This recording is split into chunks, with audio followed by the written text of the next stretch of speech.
Well, I'm Donna. And I'm Kerri. And we are Paranormal Chicks. Episode 7. Something that I'm so excited about. We have more people in our private group. I love it. Me too. It's like a freak amazing. I love talking to everybody too. Yes. Like I feel like the people who are really interactive, I feel like I know them. I know Valerie, Lauren, shout out girls. Woohoo. I always go woohoo when I don't know what to say. To start it off, I have 2 corrections. Oh, okay. Womp womp. Hit me with them. I probably have 5. I don't know. Okay. Well, 1, Valerie, shout out again, girl. You got my back. Oh, yes, she did. Which makes perfect sense what she said about Queen Mary being Bloody Mary, not Queen Elizabeth. Mm-hmm. Mary was Elizabeth's daughter, right? No, older sister. Something like that. But I said Elizabeth really weird. Meanwhile, we can't even get the correction correct. I know. That's my life.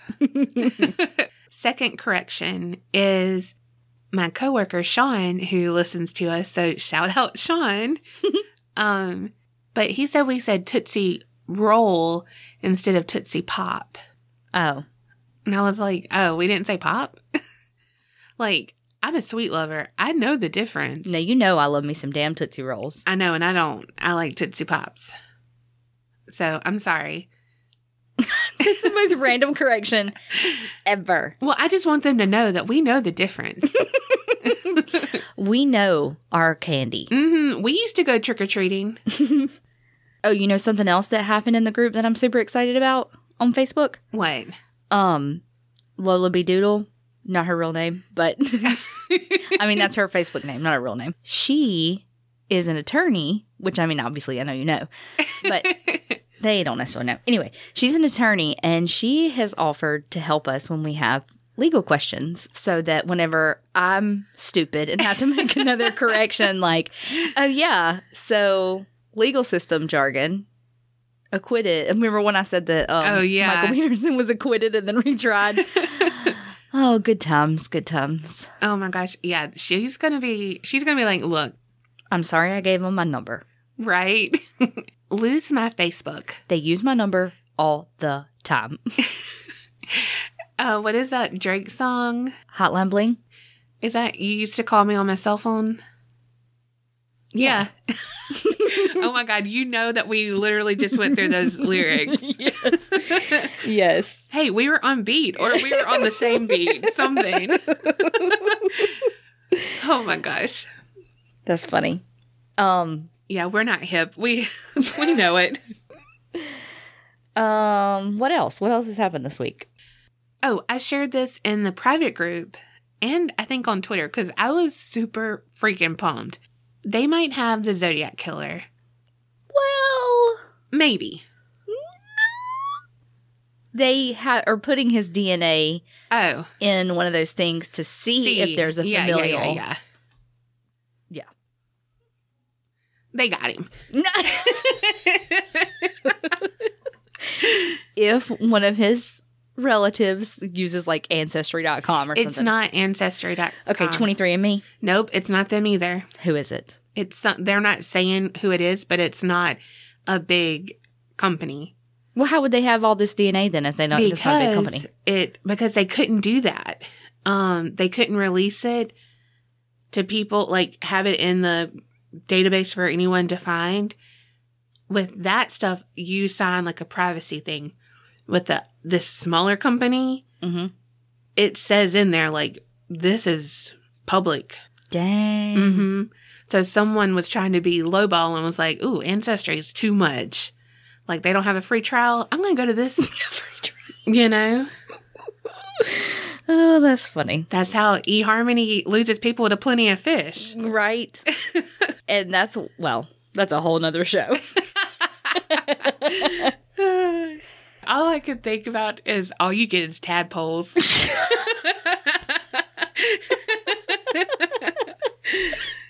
Oh, that's funny. You know what I thought of? What? We hit 1,000 downloads.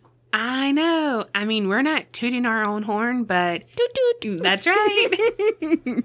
No, I'm so freaking excited. Me too. I am having so much fun doing this. I know, me too. It's the highlight of my week. I know. I love it. What's been your favorite part? Or what is your favorite part of it? Okay. Hanging out with you. Oh, God. It is. Yeah, but we do that anyway. I know, but this wouldn't be the same without you. It'd be better.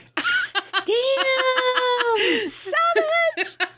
No, I'm just joking. It is being with you, but I don't know. I mean, I'm doing what I love and loving what I do. That sounds like a rap song. It's a country song. Oh. Okay. What's your favorite part? Me? Yeah. That's what I was going to say. Oh, you couldn't see her eyes, but it was saying no. I gave her a side eye. I think mine is the social media stuff. Like, yeah. Like interacting with all these people we would never have spoken to in our entire lives. I know. And like making these connections. Yeah, I think that. And then this is the little bit of the narcissist in me. I really like going back and listening to them. Oh my God. You know what? I listen to it too because I think we are fucking funny. Well, I have the worst memory on the planet. And so True. I forget what we said. And so like we'll say a joke. I mean, I know I've said this before, but like we'll say a joke and I'm like, oh my God, that was fucking funny, Donna. Yes. Thanks for giving me credit. Well, I'm not going to give myself credit. You're not. Marley said, give yourself credit, girl. You too, you boo. You is kind. You is... She does know it from me. She's like, affirmations? Oh my God. Y'all. Are y'all gonna, you gonna tell on me? Fuck yeah, I'm gonna tell on you. Y'all. Meanwhile, she has power to edit this out. Maybe she won't. Every day, Donna lets Marley lay on her, and she's like, you're so beautiful. You're so important. Like, she just gives her all these affirmations. Like, you're so... What'd you say one time I made fun of so bad? Creative? No, it's like witty, but it wasn't. Anyway, go ahead. She loves it when I do that. Mm-hmm. Okay, enough of the cutesy stuff. Let's get down to the murder nitty gritty. All right. You know what we need to tell them? That we went and got me a new chair. Oh, Lord. So that I don't squeak because I have to move. And Donna spends half of her time editing out my chair squeaking. And this chair is so fucking tall. I am like 6 inches taller than Donna sitting here right now. It doesn't go low. Like, legit, my feet are having a hard time touching the floor. This is the tallest fucking chair on the planet, though. Yes. I mean... It's comical. It's like, Donna keeps looking over here and just laughing because I'm so damn tall. Okay.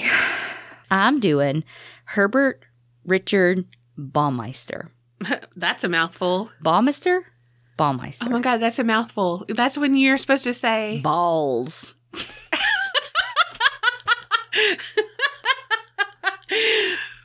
Nope. That's what she said. That's what I was going for. All right, so Herbert Richard Baumeister. You can't say that 10 times fast or once. Herbert. Does he not have a good name like BTK? That's easy. He had a couple. Can we call him Herbie Fully Loaded?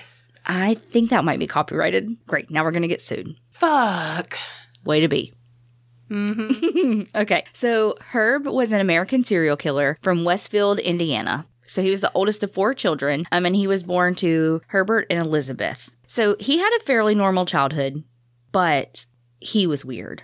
Oh, lovely. Yeah. So he, like, bizarre behaviors is how it was described. So even though, like, his family life wasn't abusive or anything like that. So a couple of stories that people have recounted from when they were growing up with Herb was that one childhood friend said they found a dead crow on the road on the way to school and that Herb picked it up and took it with him. Ew. And put it on his teacher's desk when she wasn't looking. As a child, he liked to play with dead animals a lot. And, like, not just put them on his teacher's desk. He liked to, like, play with them. He didn't like Barbies, okay? He was more outdoorsy. Yeah. The other thing was that he had this weird fixation with urine. Oh. I know. R. Kelly much? Piss. It was 99 cents. Okay. So one time he peed on his teacher's desk. What the hell? Yes. And then he often would, with his friends, were like, the hell? He would be like, I wonder what human urine tastes like. Mellow yellow? Quite rightly. Oh, God. Oh, gosh. Okay, yeah. So he just was like, as a child, he had some kind of... weird shit going on. Yeah, like antisocial personality disorder type issues happening. I mean, if I knew him, I'd be like, he's going to be a serial killer. Mm-hmm. I know. But meanwhile, it was 1947. Did I say that? That he was born in 1947? I don't remember. Okay, sorry. You know, numbers, they fail me. So when he reached his teens, he was diagnosed with schizophrenia, and they suspected he had multiple personalities, but he never got any treatment. Oh, lovely. I know. And he grew up in a very affluent? normal... Yeah. Well, affluent, too. Like, how'd you know that? His dad was a anesthesiologist. Dang. Yeah, I don't know what his mom did. She probably stayed at home, just given the times. Yeah. Like, and that his dad was a freaking anesthesiologist. Right. So he never received any treatment for his mental illness. And the further in age he got, the more he had trouble with it. But he was able to manage it somehow, because when he was in college, he went just for 1 year to Indiana State University, and he met Juliana, who would later become his wife. One article talked about that they were drawn to each other because they both were very conservative in their ideologies, and so that's why they were joined together. She liked urine too. Apparently. I mean, some people were into it. Right? I mean, golden showers are a thing. Yep. So in 1971, they got married, and then here's the thing though. 6 months after they got married, Herb's dad committed him to a psychiatric hospital. What? But like nothing I could find said why. It just said that his wife is quoted saying that he was hurting and needed help. And that's it. Like, he was hurting and he needed help. And he spent 2 months in the psychiatric hospital. Wow. Yeah. After he got out of the psychiatric hospital, they ended up having 3 kids. Marie in 1979, Eric in 1981, and Emily in 1984. So in 1974, though, he started working for the Bureau of Motor Vehicles. The BMV, which is the same as our DMV, Department of Motor Vehicles. It's where you get your driver's license and stuff. Of course, hindsight's 2020, and so everybody now is like, oh yeah, he had really odd behaviors at work and blah, blah. One thing that they said that happened when he was working at the BMV was that he and a coworker appeared on a company Christmas card dressed in drag, and like, it will kind of sort of play in later, but it really kind of aggravates me that is in so many of these articles around his odd behaviors with his mental illness, because that is not a mental illness. Right. Like, that pissed me off, to be frank. Oh, for sure. And so I wanted to say that was part of his kind of behaviors, I'm doing air quotes there, that he had while he was in that job, but it also aggravates me that it's lumped in. Yes. Yeah. Because that's not a mental illness. Okay. One of the articles I did read, though, said it acknowledged that it wasn't that's not a sign of mental illness,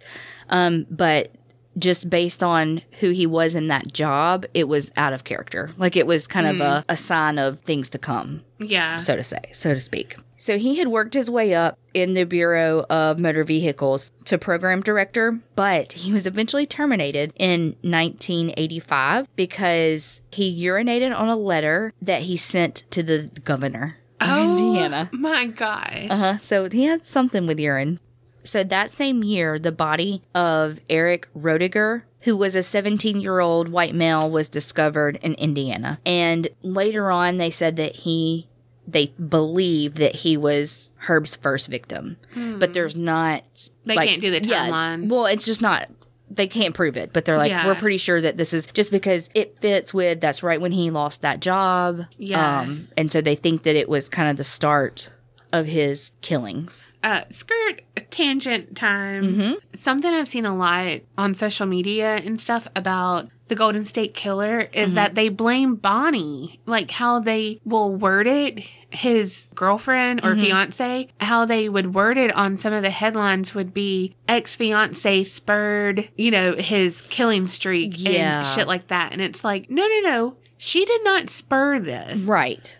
Like, do not put that on her. And now she's in hiding. No. Because people are bombarding her and shit. And it's like, she did not ask for this. She did nothing wrong. Right. People. Oh my gosh. Anyway. Because she broke up with him. Yeah. And then because he would say, like, it sent him, it was his, catalyst. I don't know. It just aggravates me because now her life is ruined from something that she wasn't even a part of. Right. Anyway, sorry. Tangent over. So in September of 1985, he committed a hit and run while he was drunk and got caught and received no punishment. What? Mm-hmm. He was a white male from an affluent family whose father was a doctor, and I'm sure and it was 1985, so best year ever. I mean, it was pretty good. It was the year we were both born. That's what she's talking about. And less than 1 year after that, it was March of 1986, he was charged with auto theft and like conspiracy to commit theft. What the hell? Mm-hmm. And then for a second time, beat the charges. Wow. It helps to have money. For sure. We know that from watching Making a Murderer. For real. If you don't have money, you are fucked. Yep. You know what I just thought about? Everything we know is from TV.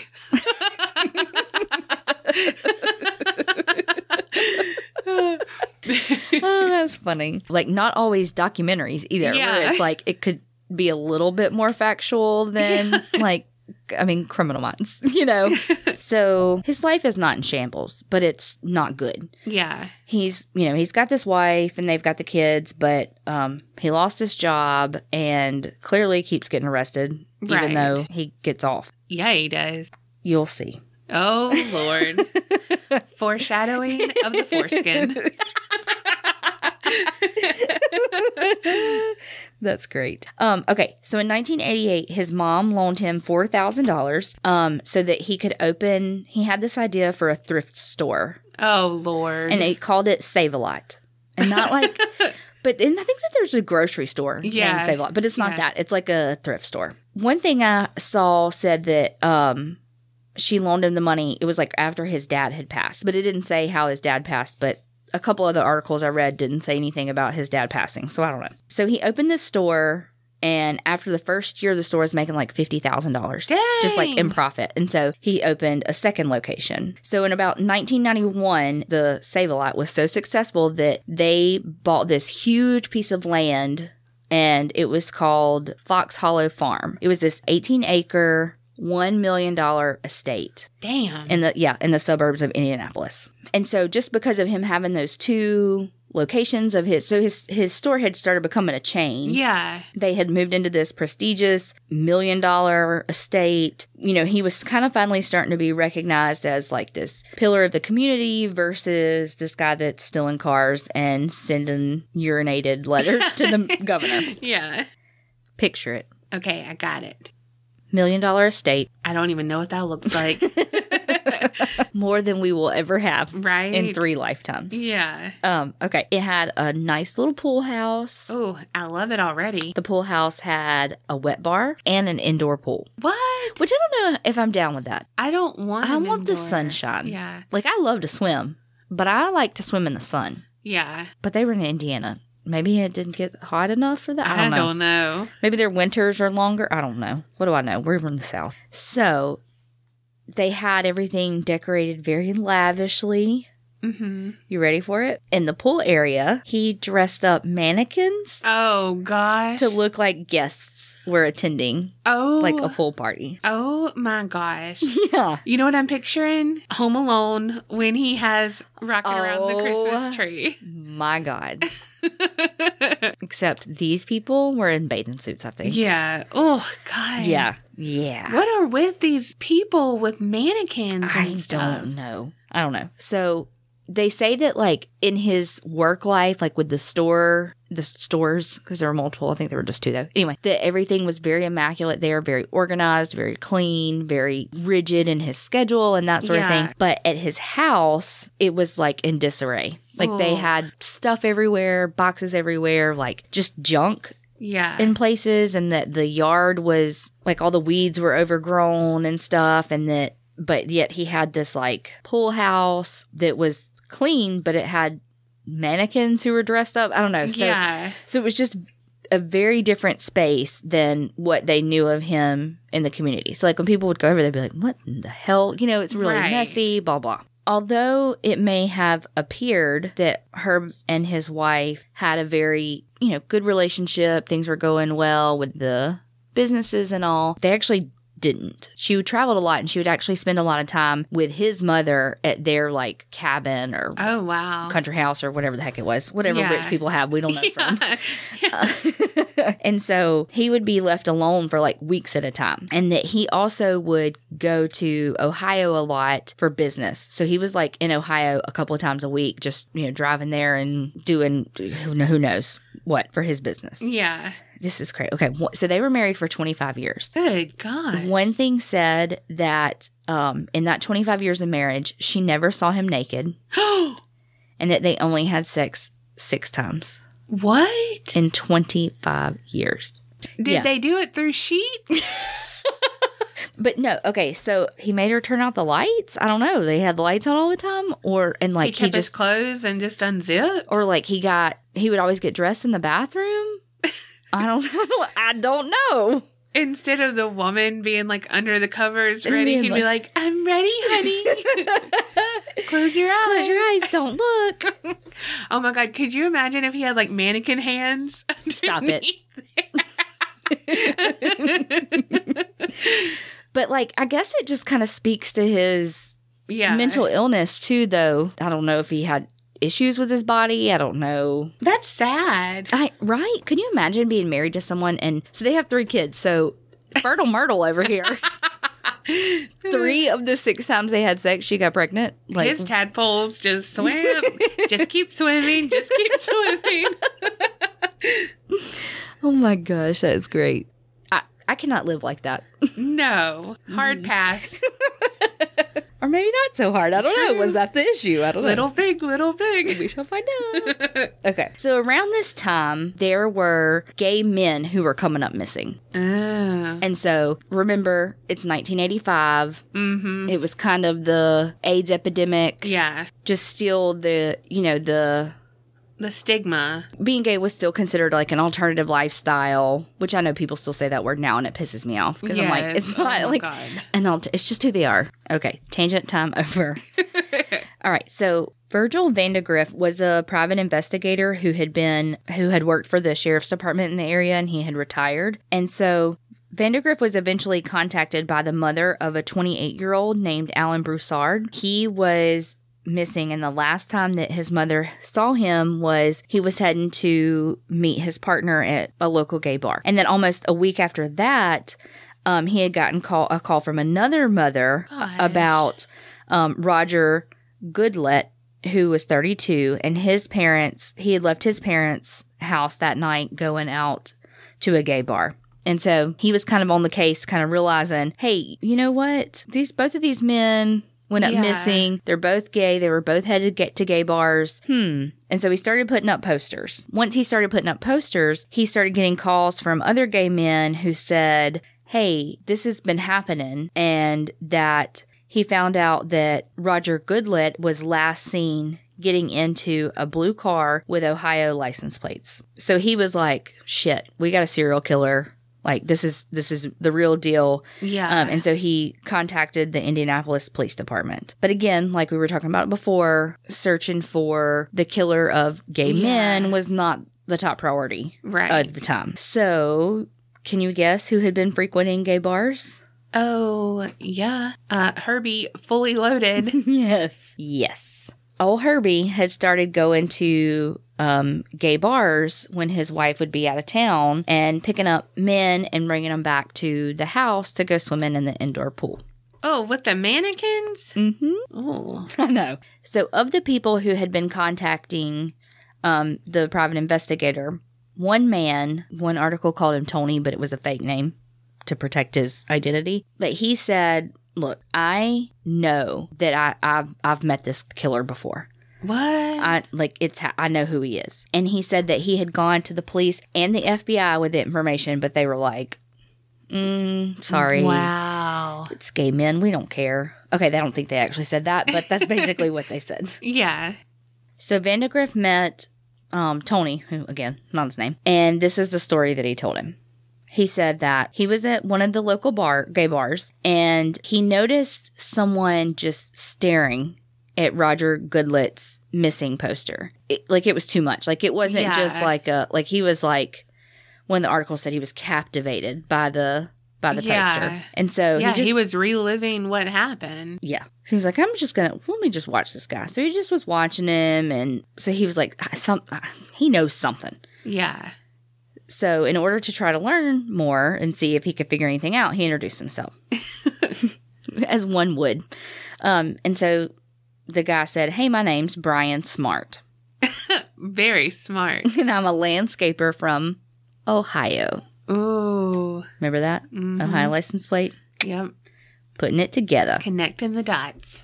So Tony started talking to Brian Smart and would try to bring up Roger Goodlet, but Smart would just kind of become evasive, change the subject. Yeah. So as the evening progressed, Brian Smart invited Tony to come over to his house where he was living kind of as this caretaker while the family was out of town. Uh-huh. He invited him to come over to his house for a swim. Mm-hmm. Mm-hmm. So he said he was doing landscaping, the homeowners were away, and all that jazz. So he agrees to go. So they get in Brian Smart's car. Not a smart car. Brian Smart's car. It's like 1985. He did not have a smart car.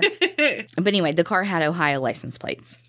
Can you say that one more time? Did I say it like 3 times? I'm sorry. You have really driven that home. Since Tony was like, I don't know, northern Indianapolis. I didn't know where we were going. Yeah. But he was like, I know he took me to a house that had a sign out in front of it that said something, something farm. That was a really big house with horses. And like I said, it had a sign and had he described the fence and all of that. Yeah. He said that the house was a large Tudor home, which don't you really like Tudor homes? Oh, I do. I thought you did. And that they went into this side door and he was like, noticed that the house was super messy, like all congested, had furniture and boxes everywhere, and just was kind of in disarray. But that they went into a pool area, an indoor pool area that had a bar, and it also had mannequins set up around the pool. You know you're about to die when. Right. So Brian Smart offered him a drink, and he was like, no thanks. Because, hello, you know that shit's probably spiked. Yeah. So he said that Brian Smart excused himself for a minute and then came back. And when he came back, he was like, like all talkative and like chatty Cathy. And so he was like, pretty sure he snorted cocaine while he was gone. Not sure, but yeah. So they're like talking, get to know each other. Brian Smart's upped on cocaine potentially, allegedly. And so Brian brings up autoerotic asphyxiation. And so he asks Tony to do it on him. And so Tony was like, all right. Okay. And so Tony strangled Brian Smart while Brian, with a pull hose too. He strangled him with a pool hose while Brian masturbated. Yeah. And look, if that's your thing, the autoerotic asphyxiation, if you're into that, cool. You do you, boo. But I feel like that is a level of trust that takes years to build up with a sexual partner. Yes. That is not first date material. No. That is not one night stand sexual material. No. That is how a scary movie starts. Why? How can you have that level of first of all, do you even know each other's safe words? Right? How just the level of trust that you have to put into someone for them to strangle you to the point where you're about to pass out just for an orgasm is not one night stand material. Oh no. That's we've been together for 10 years. Oh, by the way, can we try this? It's yeah. But please don't kill me on accident. Right. You're not on my life insurance policy. Yeah. So after Tony was did the asphyxiation to Brian, he was like, all right, my turn to do you. No. Yeah. So Tony was like, okay, which I know. And if you think that he had something to do with your friend's disappearance. Yeah. Why in the hell would you be like, Sure. When he wants to strangle you. The man has mannequins. Mm-hmm. No. The amount of red flags going up at this point are like... Yeah. Out of control. I mean, if you wouldn't accept a drink from him, why are you going to let him strangle you? Look, we've all done some stupid stuff for a little nookie. But, I mean, autoerotic asphyxiation in this 18-acre, I mean, obviously it was dark. He didn't know how many acres, but this big-ass farm, you have no idea where you are, and there's mannequins around. Did I mention the mannequins? Oh, God. Did I mention that there's nobody around and that he had an obsession with a missing poster? Right. I mean, the red flags are just like flowing in the wind. Yeah, and they're letting their freak flag fly. I mean, they are. Look, you've got that freak flag, you fly it, but you do not fly it on unsafe territory. Yes. Look, you have to know where to plant that flag. Mm-hmm. And a one-night stand with asphyxiation with mannequins. Did I mention the mannequins? Yeah, put your pole somewhere else. So when Brian Smart started to strangle Tony realizes, fuck, he's not letting go. Like, yeah. I'm trying to tap out, nothing's happening kind of thing. Yeah. So he pretends to pass out. And so that's when Brian Smart releases the hose. So Tony he opens his eyes. I just picture him being like one eye in him, like, yes.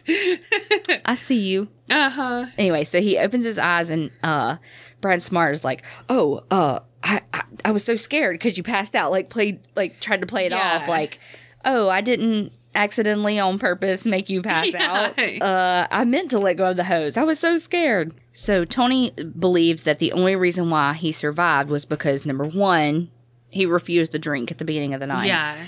And two, that he was much larger than Brian Smart. And so he could overpower him. Yeah. So Brian Smart drove him back into Indianapolis. And Awkward. Then right. And then they agreed to meet again, like, the following week. So I think that, like, even though he was like, oh, you scared me when you passed, like, I don't think it was, like, super awkward. Like, he was like, oh, let me clean up the body kind of thing yet. Yeah. You know, he just, like, played it off a little bit. Yeah. So, again, fake Tony called the private investigator, and told him this whole story. So he was like, okay, you got to call Brian Smart back and set up another date. Yeah. And so he did, but Brian Smart never showed up. Aw. Yes. He said, already been there. Done that. You didn't die. Mm-hmm. You big. You won't drink. You dead to me. You're no fun. You don't die.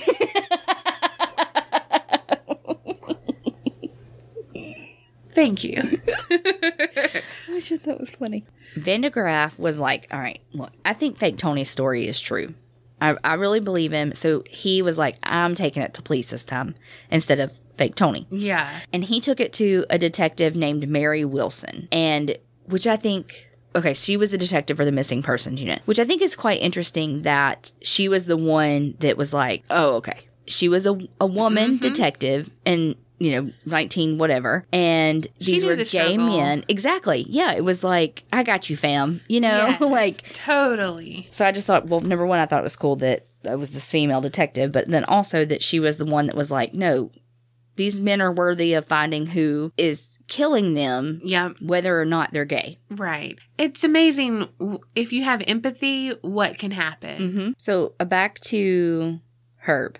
Around this time is when, this was about like 1992, 1994, the killings were continuing, but Herb's life was kind of in disarray, much like his house. The business started failing, and as the business was failing, he was starting to have some of his old behaviors that he had previously had. Like, he was acting very, like, superior towards the employees. He would leave work in the middle of the day and come back and had clearly been drinking all day. Yeah. He was arrested for drinking and driving again. And so he just was having, and he had to spend 3 days in jail, and he was on 1 year of probation for that. And so it's like, he was clearly self-medicating. Yeah. Because, I mean, the man was diagnosed with schizophrenia and never received any mental health treatments for it. I mean, so he was self-medicating. Yeah. Just to kind of make things worse, around that time, Herb's 13-year-old son, Eric, found a human skull on their property. And so Eric took it in, showed his mother, And she was like, Herb, what the fuck? What's this? And he was like, oh, it's a medical skeleton from my dad. Because remember, his dad was an anesthesiologist. Yeah. He was like, it was one of the many skeletons he had, throughout the years. Yeah. That's all it was. And so she was like, okay. And so she kind of bought it, but then she was like, you know what? Yeah. I don't really like that story. So she went and looked where her son said that he had found it, and she couldn't find anything else. She was like, well, it must have been taken off by animals or whatever. So she was just like, okay, he's probably telling the truth. Yeah. So about a year after, we're going back to Fake Tony. Okay. About a year after Fake Tony met up with Brian Smart, he got to see him again. They just happened to be at the same bar one night. And while they were there, Fake Tony was able to get the license plate information off of the car. Ooh. Mm-hmm. And so he took it to Mary Wilson, the detective, and she ran it. And who did it match? Herbie fully loaded. Yep. And so she was like, okay, let's look into this. So the police confront Herb and his wife and say, like, come let us look on your property. Like, we've got your license plate. We think this is you. Why don't you cooperate and let us look on your property? Yeah. And he, of course, was like, hell fucking no. So then the police approach his wife, and she was like, no. Like, I'm standing by my man. Like, no. I've been married for 25 years. No. In 1996, the store shut down. He started becoming really depressed, threatening to take his own life. So I don't know what the final straw was for her, but she was like, I want a divorce. So she started divorce proceedings. She was suing for sole custody of the kids. And that's when she was just like, all right, look, Herb's on vacation, went to the police and was like, you can search the house. Dang. You can search the property. And so the police came onto the property while Herb was away on vacation and did a search that lasted a few days. They recovered 5,500 bones. Holy bone shit. Fragments and teeth from 4 different victims in the wooded area of Fox Hollow Farm. Oh my gosh. Yeah. The remains were kind of just like underneath piles of leaves and garbage and just crap in the yard.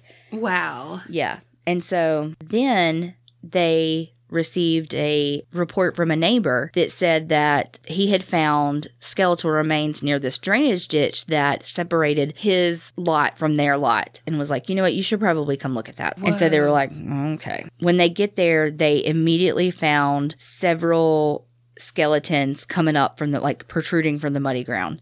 So they found 140 more bones. Whoa. Which included rib cages, vertebrae from 7 additional bodies. Holy fuck. Yes. Brian Smart has been busy. Mm-hmm. So also with these bodies around the drainage ditch, there was a bunch of cans of Miller Genuine Draft, which was Herb's favorite beer. Ooh. Mm-hmm. So in all, they found 11 bodies. Whoa. They were able to identify only 8 of them. Oh, gosh. I know. Johnny Bayer, who was 20. Alan Wayne Broussard, 28. Roger A. Goodlett, 33. Richard D. Hamilton, 20. Stephen S. Hell, 26. Jeff Allen Jones, 31. Michael Kern, 46, and Manuel Resendez, 31. Blessed. Yeah, and so they think, though, that he may have way more victims than just the 11. Yeah. Because if you'll recall, his wife said that he took a lot of trips to Ohio on business and would be gone for extended periods of time. Around the times that he was taking all those trips to Ohio, he would be traveling down or up or across. I don't really know which way this highway goes, but our Interstate 70 in the area. There were a lot of bodies that were showing up on the interstate of I-70 at the time. And so the idea is that because with serial killers, they typically don't start killing like in their own home like that. You know, they usually start further away, and as they get more confident and more kind of brazen, that's when they start going, you know, to their house. And so they believe, and they never were able to tie him to these murders on I-70, but they believe that that's where he started on all those business trips that he was going to Ohio. Yeah. Which they're not really sure why he had an Ohio plate, because that's not where he lived. I'm thinking maybe he took it from somewhere on one of those trips. I'm not really sure. That's just my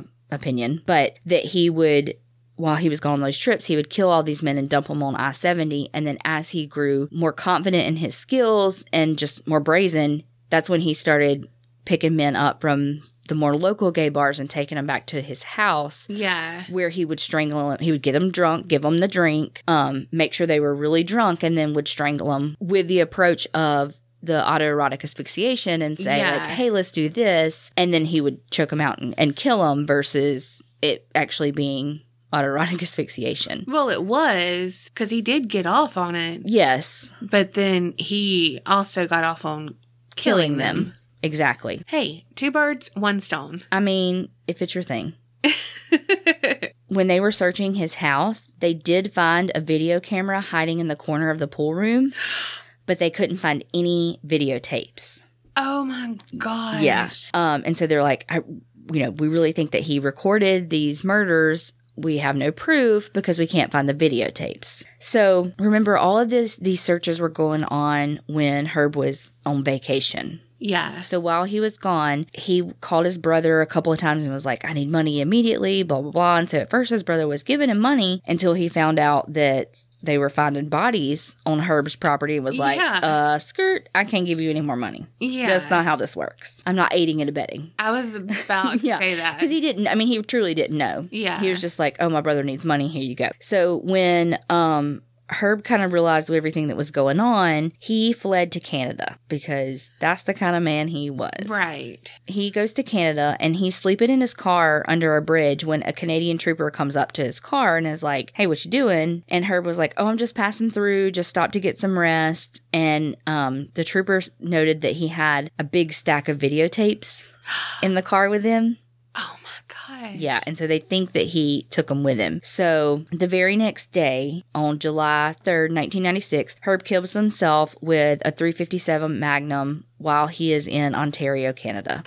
I know. He leaves a 3-page suicide note, and he says that he killed himself because of his failed marriage and his failed business. In the note, he says that he had originally planned to kill himself elsewhere, and he was sorry for messing up the park that he killed himself in. Oh my gosh. Yes. And then he said that he would have himself a peanut butter sandwich for his last meal and go to sleep. So he didn't confess to any of the murders. Wow. And they never found the videotapes that he had. They think that he put the videos in that river where he was sitting before he committed suicide. But his body was found 8 days after he died. Oh. Yeah. So, I mean, he was never obviously convicted or anything because he killed himself before they could even arrest him. He was never even arrested. But, I mean, they found the bodies on his property. He did it. But, like, even in his suicide note, he couldn't just say, like, why at that point, you know? But, yeah, so, I mean, I feel like there was a lot of things of that story that were very much at the time. Yeah. You know, and that hopefully wouldn't happen nowadays, you know, with the fact that, you know, you have all of these men missing. I mean, he had 11 victims on his property. That is crazy. Not to mention the number of victims that are probably up along I-70. Yeah.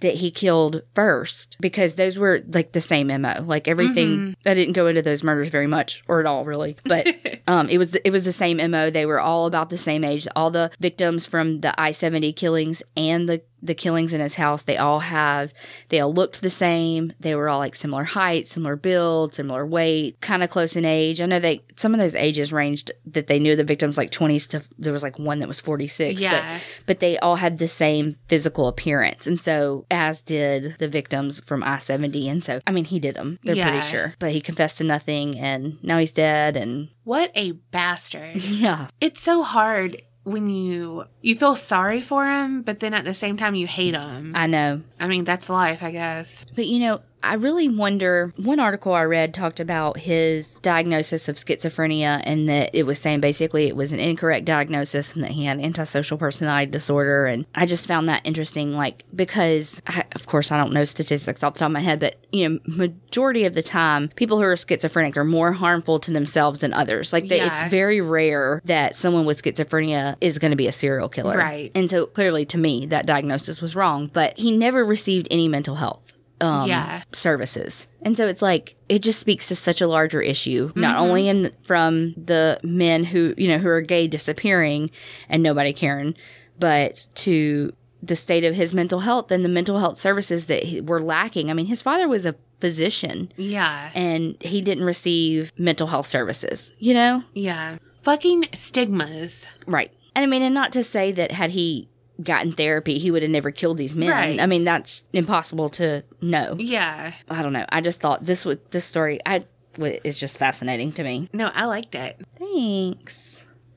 So that's him. Old Herbie. And then, of course, he had to kill himself. And that just pisses me off. Yes. And what a coward's way out. And I mean, and I'm not saying because of like suicide in general. I'm not saying that for people who commit suicide. I'm saying for him, it was his way. It was the coward's way out instead of facing the music for what he did. Yes.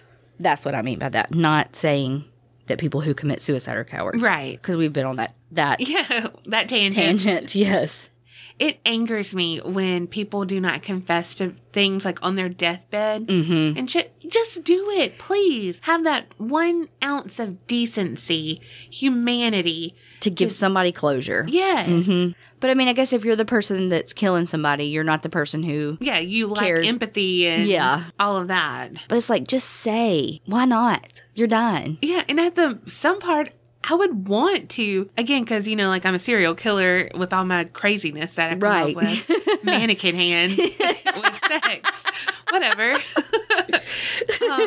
But, like, I would want to be like, ha ha ha, sucker. And this is what I did. Yes, it's like, ha ha, suckers, I'm done. You can't do nothing to me, and this is what I did. Right. I'm not a good secret keeper. No, you're not. No. I'm terrible.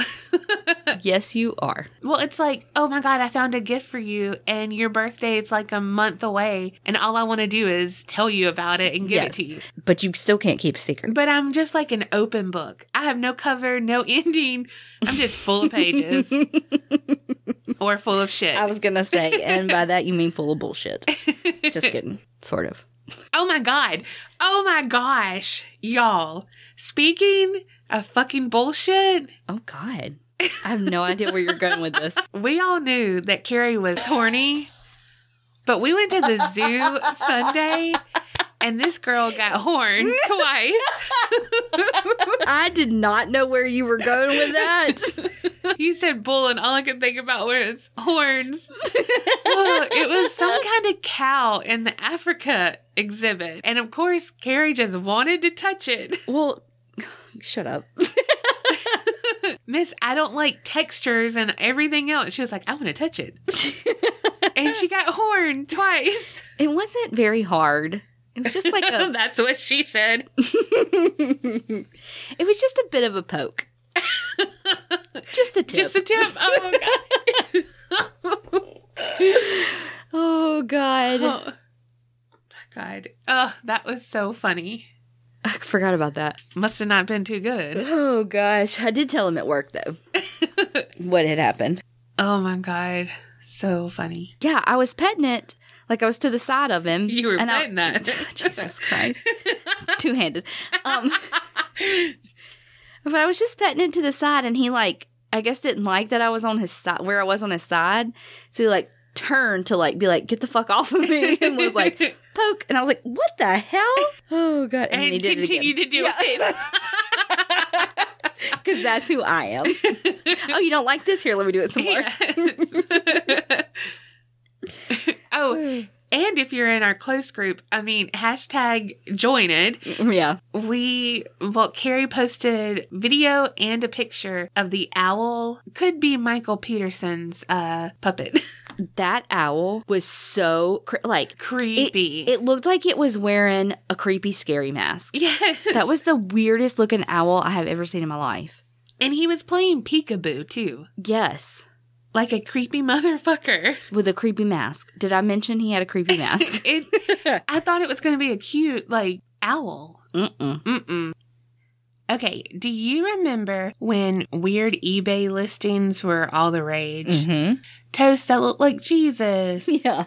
Well, I've got a tell for you. And instead of thinking outside the box, you don't even want to open this. Oh, is it Pandora's box? It's not. Okay, so in 2003, there was a weird eBay listing for an old wine box that had a starting bid of $1, which is a genius bid on Price is Right.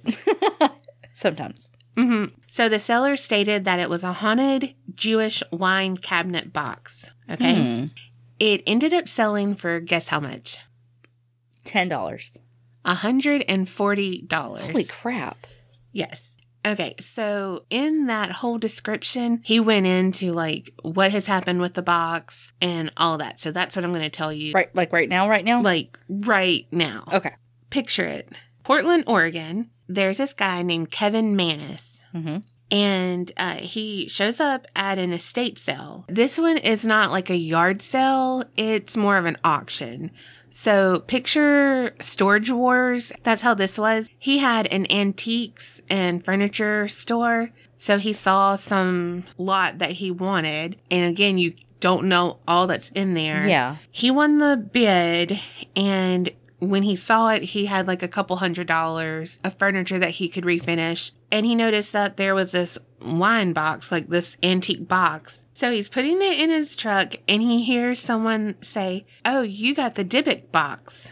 The what box? The Dybbuk. And she said that the auction, so it was of her grandmother, and she was 103 years old. God. When she passed, and she was a Holocaust survivor. Oh, gosh. She was the only person in her family to survive. Oh, my gosh. Yeah. The girl was kind of telling him about it, and she said when her grandmother came over, her grandmother's name was Heleva, I think. So when she came over to the States, she brought only 3 things with her: a steamer trunk, a sewing box, and a wine cabinet. Do you know what a steamer trunk is? I picture like what they carried their luggage in on the Titanic. Exactly that. Well, there you go. Okay. So she said that she remembered that her grandmother was terrified of the box and would insist that her family never open it.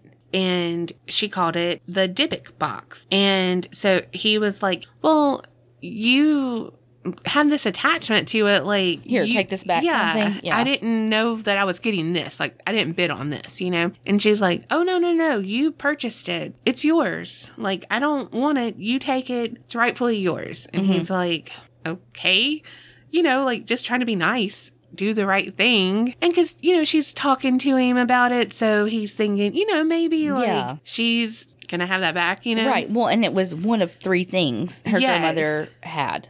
Yes. Period. Like, to her name. Yes. So he brought it back to his business, and he took it down to the basement, which was his workshop. And it was a lot larger, like 4,000 square feet down there. God. But the up top, which was his storefront, was only like a really small shop. Yeah. But he thought, okay, well, I can refinish this and give this to my mom. And so he opened it to see what it was like, and it had like a lock, and he opened it, whatever, and it just had some weird shit in there that he was like, all right. So it had 2 locks of hair, 2 wheat pennies, 1 wine cup, 1 slab of granite that had been engraved in Hebrew, and a candlestick, and 1 dried rosebud.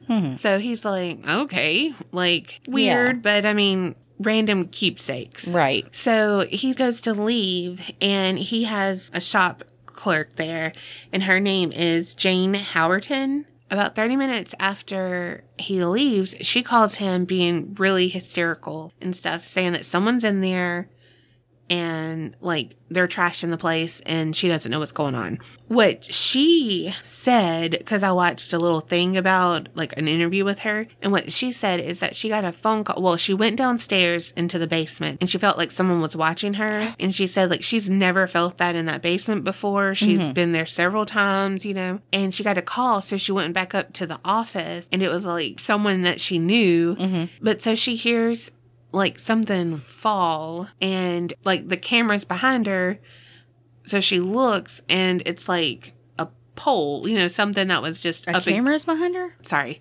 televisions, you know, the surveillance, that's what that's called. Like CCTV. CCTV, yes. Okay. I was like, what? Wait. Like, where the fuck did a camera come from in this story? But so she heard the thing, looked back at the cameras to see if she could see anything that was left in the workshop, you know, had fallen. So she's like, okay, someone might be down there, you know, since she felt like she was being watched. She goes back downstairs. She's like, hey, let me call you back. Goes back downstairs, and then the lights they were fluorescent lights started to turn off, like flicker, turn off. But then the glass would shatter and fall to the floor. So she's like, oh my God. Get me out. Yeah. So she's trying to run out.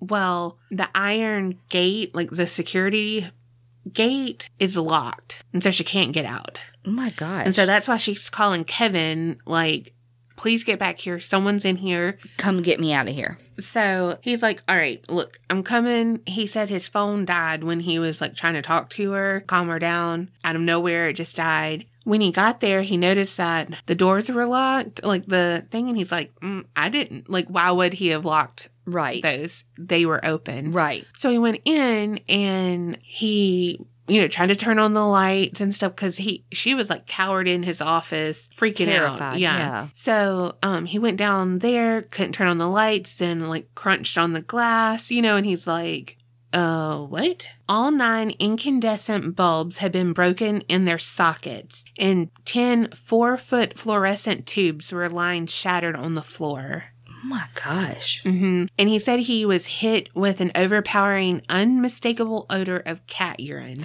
Ew. And he said, Herbie Fully Loaded has been here.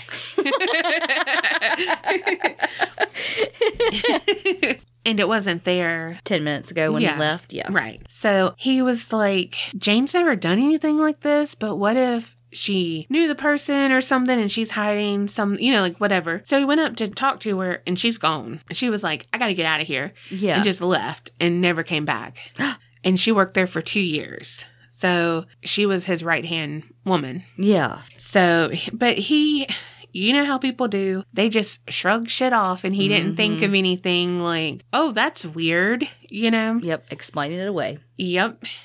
Turns out that Kevin ended up not refinishing it. He just cleaned it up with some lemon oil and was like, this is pretty good, Mm-hmm. So October 28th was his mother's birthday. And so she was at the shop and they were going to have lunch. So he was going to give her gift. He gave her the wine cabinet and he got a call in his office. So he went up to get that. And he said about 5 minutes later, one of the clerks came rushing in and said, something's wrong with your mom. So he went out and she was not able to speak and she had a stroke.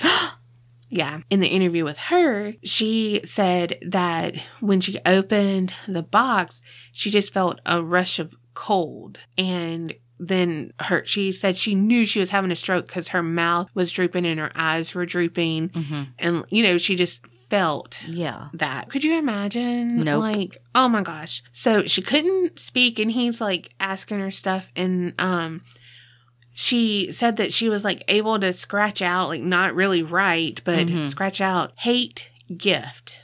And he's like, oh, Mama, it's okay. I'll get you something else. It's okay. Don't worry about that. Like we got to get you to the hospital. Yeah. Again, not thinking like she's like, get that away from me. He doesn't think she's like, get that away from me. Yeah. Well, whatever. Why would that be what Yeah. But it's like after this, yeah.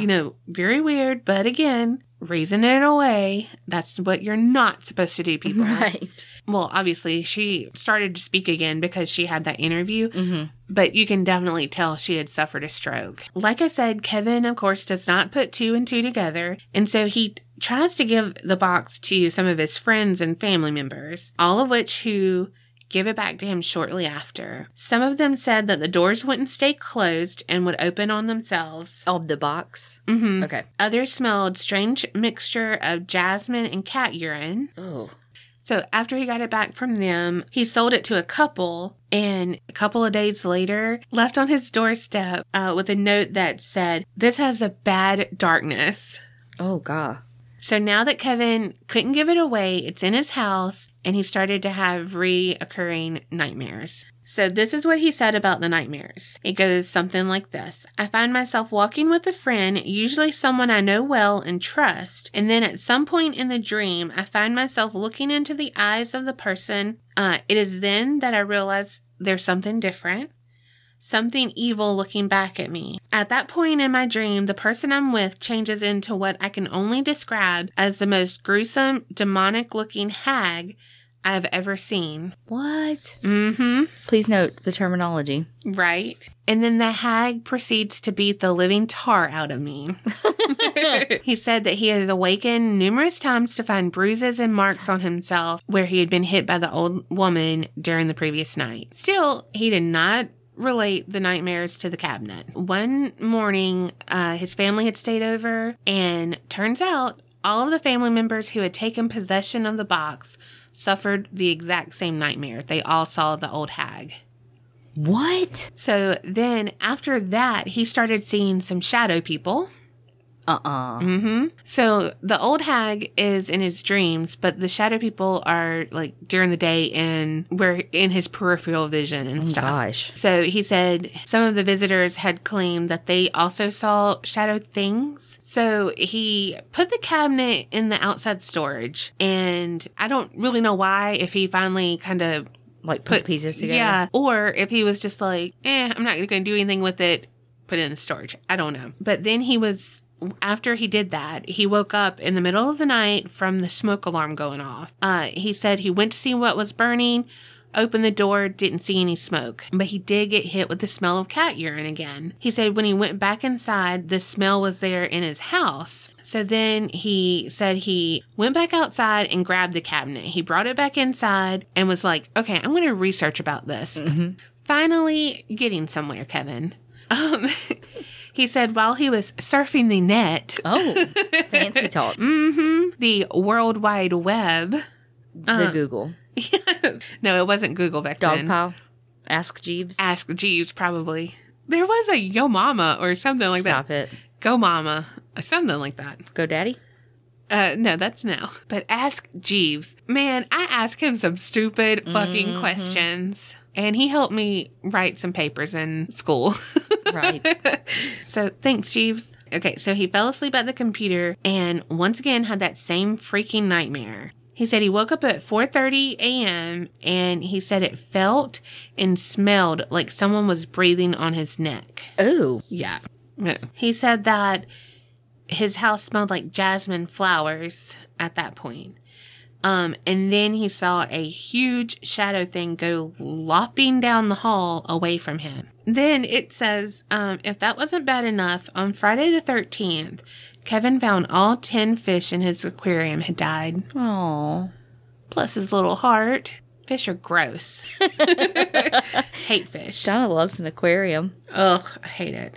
But which is so weird that I love going to big aquariums and stuff. Like, love that. I should say it fascinates me, but I can't do certain exhibits and stuff, you know? One time when I was younger, we're like 2 hours away from New Orleans, and there's Aquarium of America.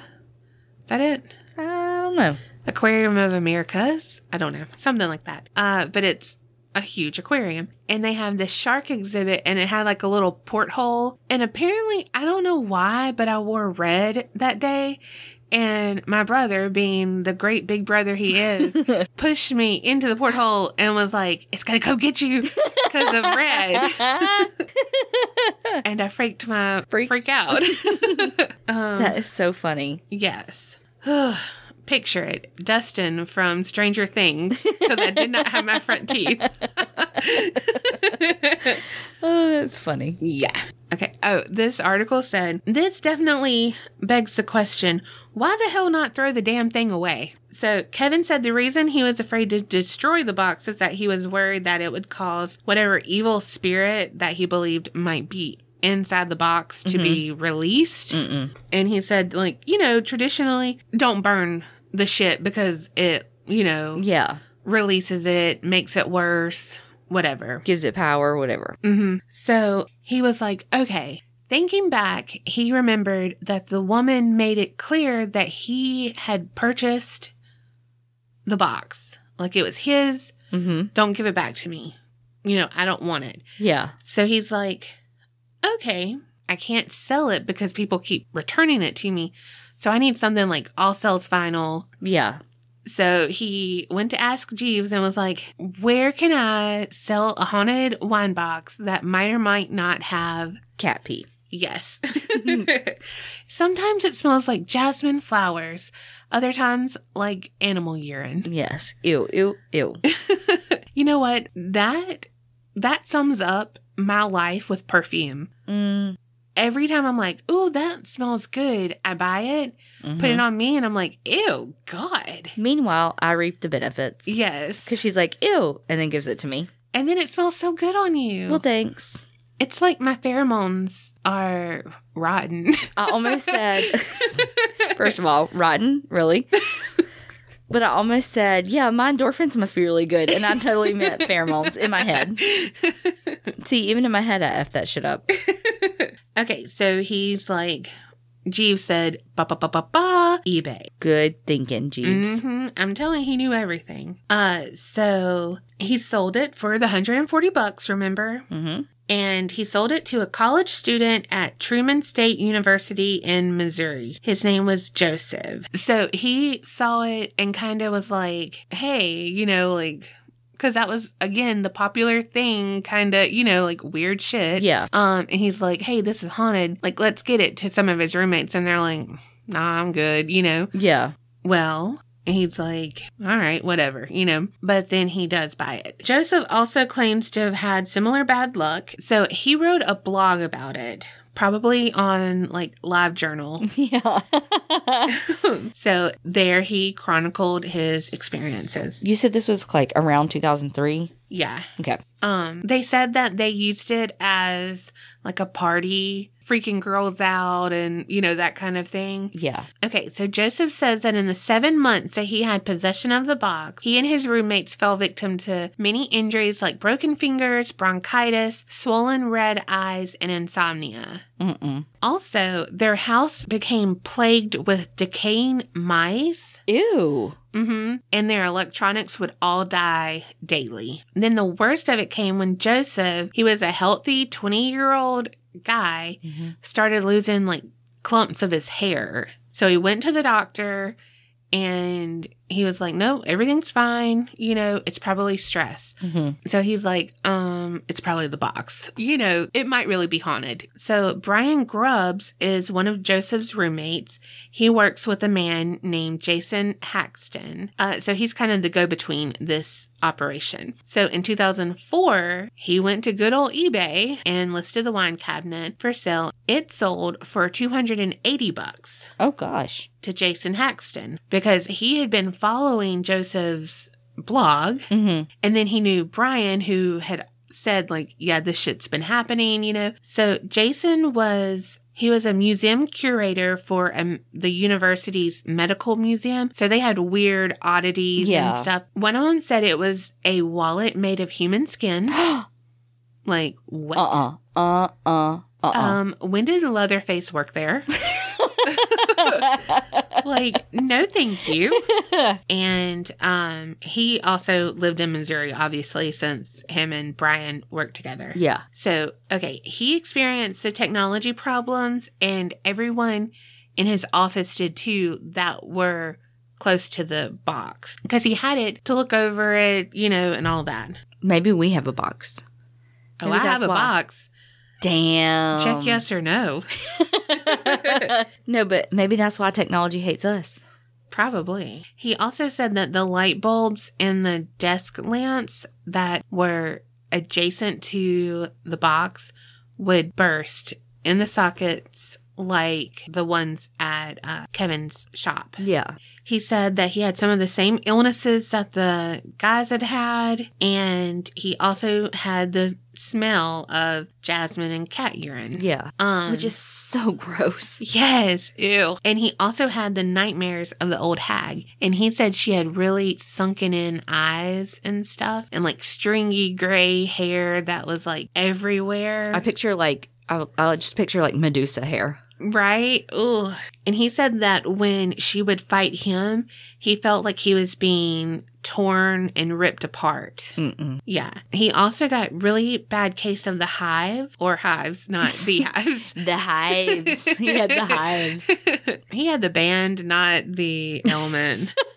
Which one's worse? I don't know. He was like freaking out, and he's like, okay, this thing, because again, he got it being like, oh, it's haunted, but really still skeptical, you know? Right. So he's like, it's this fucking box. Mm-hmm. They had a rental property, and so in the basement of that rental property, he went and he like sealed it away, and he's like, get it out of my house, whatever, because they had saw some shadow figures also, and like his son had seen one, and so he's like, look, this is getting close to my family. Yes. So he did that. Well, when he came back, he got in the tub to soak afterward because it was supposed to close him off from the box. How do you know that? He, I guess, looked it up on Ask Jeeves. I was gonna say Jeeves told him. I mean, can we be sponsored as something that doesn't exist anymore? I was gonna say, I don't think that's real anymore. So he's like submerged in the water, and then he like, you know, in the movies when they're like going to, you know, like submerged in the water.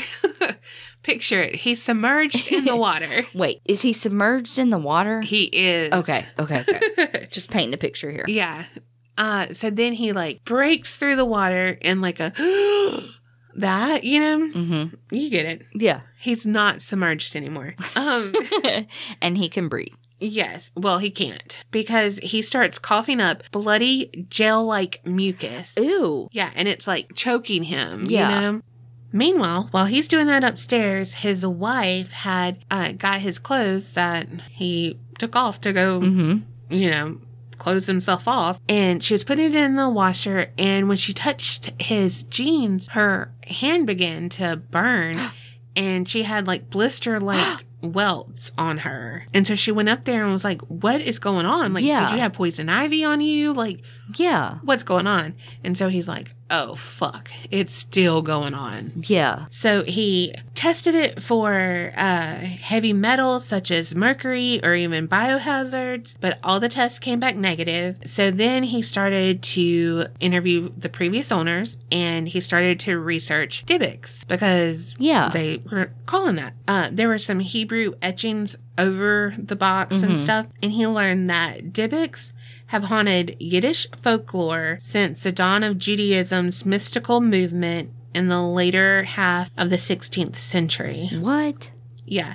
Dybbuk is Hebrew for cling, and so the dictionary has it being an attachment or a cleaving to something. So it's thought to be a spirit of a person, instead of drifting into the next realm, sticks around and enters the body of another person. And somewhere I was reading said that they believe that Dybbuk are stronger than demons because they've actually been a person before. Yeah. And so that was just scary.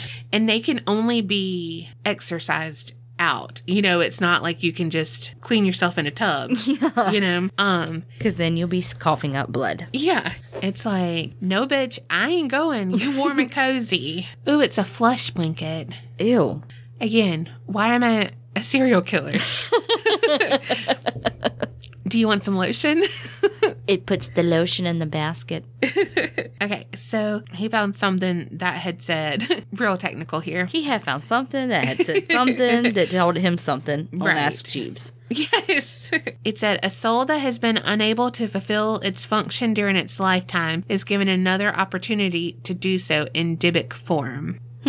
Even though he now understood like the history, he knew that it's from this lady who survived the Holocaust, you know, and she was scared of the Dybbuk. He now knows what it is, what it can do, you know. He grows more curious as to like why, like how did it come to Missouri? Did it come because it wanted to, you know, like that kind of thing. Well, he found some weird associations. So after doing some research, he came across the name Harry Hamilton Laughlin. Harry Laughlin was famous for his role in eugenics movement, which inspired Hitler to create the super race. And then coincidentally, Laughlin attended the university that would later be called Truman State University, which is where Joseph went. Okay. So then if you think about it, Hitler is tied into this with that, and Heleva, whatever, she survived the Holocaust.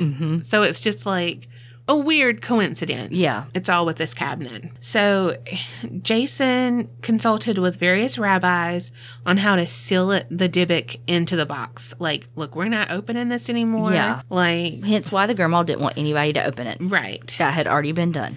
Right. So they said that he would have to secure it in an ark that he would construct of wood and gold. And that would be replicating the Ark of the Covenant. Okay. So that, like, contained the original 10 Commandments and crap. I didn't say shit. and those church and Bible things. Yes. It said that the gold is to neutralize its destructive force. Mm-hmm. It said, be it an evil or an electromagnetic field. Once he did this, his medical problems immediately disappeared. Oh my gosh. Yeah. This Dybbuk box is known as the most haunted object in America, and it brought the attention of Hollywood. So in 2012, the scary film The Possession was released.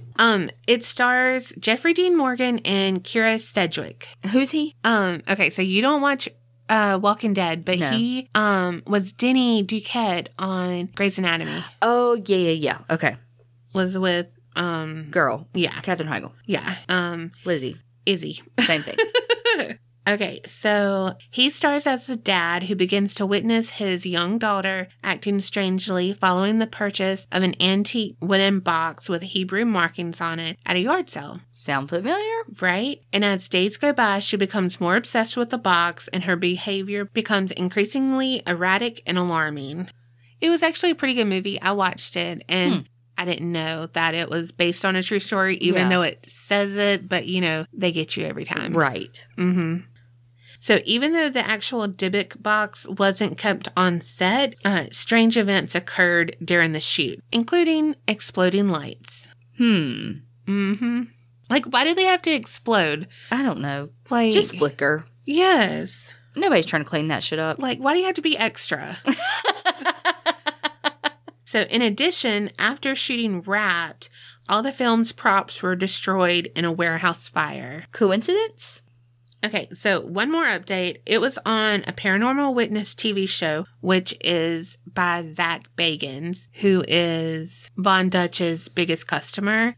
Do you remember that? Like if I know, I don't know what you're talking about. Those stupid hats, like Ed Hardy. Oh, yeah. Whatever that is. I was trying to make a joke, and that's what I get. God doesn't like ugly.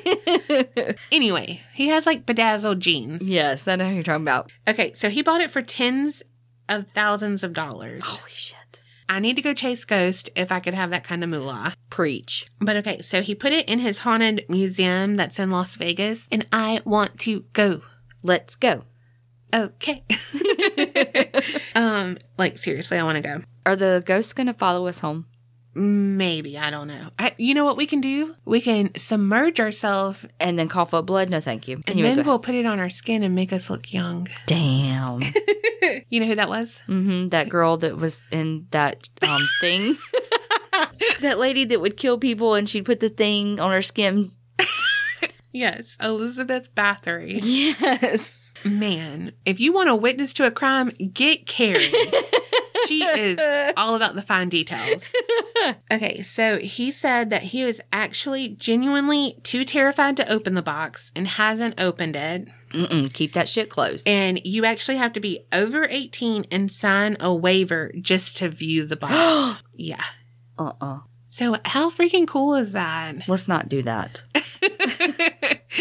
Oh my gosh, that's crazy. Yeah, so that is it. I can't wait to see a picture of it. I know, right? Well, and it just looks creepy because it's old. You know what I mean? Yeah. But I wonder, like, did you find anything about the random objects on the inside? Like the 2 sets of hairs and all that? Well, what they said was that the grandmother had bound the Dybbuk into that box, like, to protect. And those were binding pieces. Yeah, that's kind of what I was thinking. Yeah.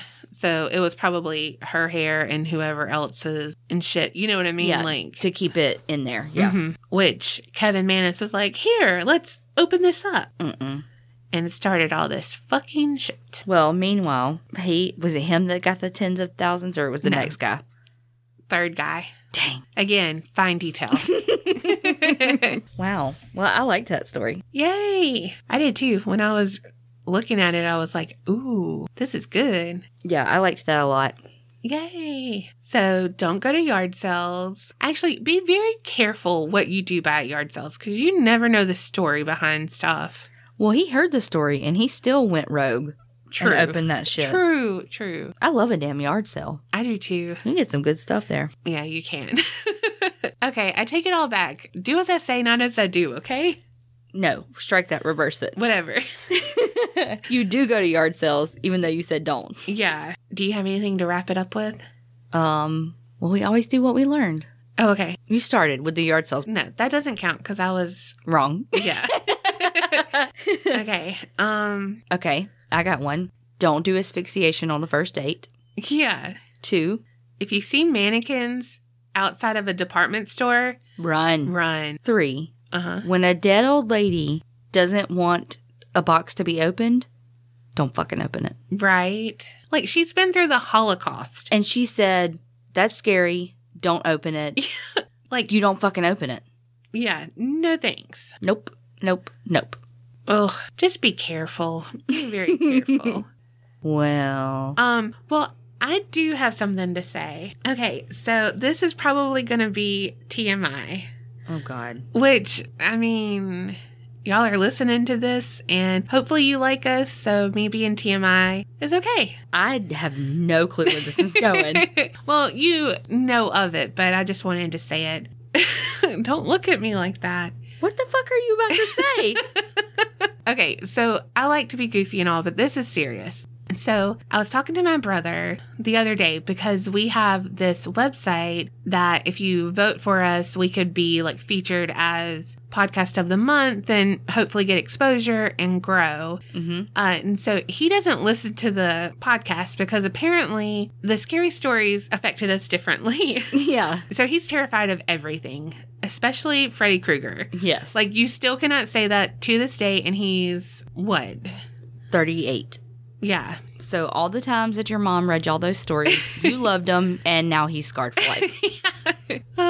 So he doesn't listen because it's too scary for him, but, I was just going to get him to support us that way. And he shares everything on Facebook. He's very supportive, just not going to listen. Yeah, he listens to, like, the first part. Yeah. And then he's like, okay, this is scary, bye. Yeah. And so he was saying that, and I was just reminiscing and saying that I had told y'all about us and Mama reading Goosebumps to us and stuff. So, we got mushy. And so I told him that I had told y'all about Heapy and Jeepy story, and if he remembered it, and he said he remembered the names, but he didn't remember the story. And so he said, well, because he was like, well, did you tell it? And I was like, no, because I don't know the ending. Mm-hmm. Like, I can remember most of it, but I can't remember the ending. And so he said, well, maybe it's time for you to write the ending. And it, like, made me cry. Yeah. And I guess because it like, clicked, that this is me kind of carrying on that. I guess we haven't really said it, but my mom passed away suddenly in 2015. Mm-hmm. And May is actually the month that she passed away. So in a couple of weeks, it'll be a full 3 years. Here's the TMI part. I mean, that was TMI probably, but whatever. But this is like really TMI. But this is how, like, I was thinking about it and processing it, is that I am 32, about to be 33 in August, don't have kids now, and I really don't plan on having kids. Like, that's just not something I see in my future or right now want. Yeah. And the only thing that really bothers me is that I won't have the bond that me and my mom did. Yeah. It was a very close bond, probably codependent. And it makes me sad to think about me not having those moments of, scaring my kids shitless or anything like that. And it's very hard for me because if I had kids, they will never know my mama, right, who's a very big part of me. And So I was just thinking about how he said it, that it was my turn to rewrite the ending and make it my own. And then I started thinking that this is... Try not to cry. Oh my God. I can't even look at you right now. This is what the podcast is to me, is the continuation of what my mom started. And so sorry. But I am so thankful that y'all listen to us, and I'm so sorry. Okay. Oh, maybe I'll cut this. Take a break. But me and Kerri are just very thankful that y'all listen, that you have engaged with us, and you let us do something we are really enjoying. This is the highlight of my week. And I get to feel close to my mom. That's probably a lot after all of that, but we really do take this seriously, even though we goof off and stuff. And it's more than just stories that we're telling, I feel like. So, thank you. God. I can't even deal with you right now. Okay, Kerri, make us laugh. I don't know what to say. Okay, now that I've, made the mood come down. All of that to say, thank you for listening. We appreciate you being a part of our lives every week, engaging with us on social media. And, we really do hope to keep growing and learning more about y'all, and you learning more about us. Like I said, I'm an open book. Clearly. Yes. If you haven't skipped forward by now, remember, creep it real and don't get scared.